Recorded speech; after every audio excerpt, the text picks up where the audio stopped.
We do. Then there's ethics, and Trump hit Clinton hard on that this week. She ran the State Department like her own personal hedge fund, doing favors for oppressive regimes, and many others, and really many, many others, in exchange for cash. And according to a recent poll, 33% say she's honest and trustworthy, 62% say no. Robbie, given all the questions that keep coming up, how is she going to handle the question of ethics? Well, first of all, Trump's speech earlier this week was just riddled with outright lies, inaccuracies. It's been fact-checked probably more than any other speech. Let me just say, I pointed that out to Gingrich, but go ahead.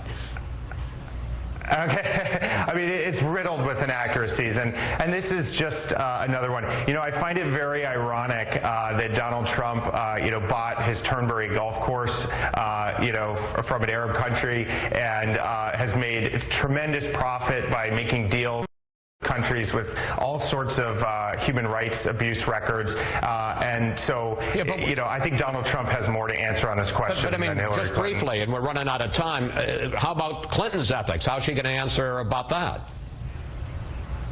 Well, Hillary Clinton has actually been the most transparent Secretary of State in our history. She's released all of her emails. She's released her schedules. I think the record speaks for itself here. Donald Trump has yet to release his taxes. Without litigating all of it, there's a lot of pushback on that.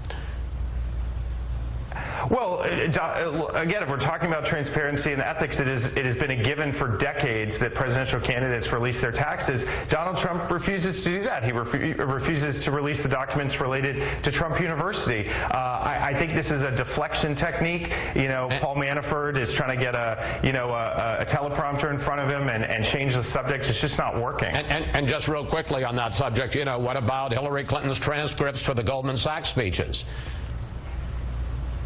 Well, look, Donald Trump has given dozens of paid speeches himself. Nobody's asking him to release them. Again, Hillary Clinton has released her taxes for decades now. Donald Trump hasn't released a single one. All right, we have to assume he's hiding something. I think Donald Trump has a lot of work to do before he starts asking questions about other candidates. Finally,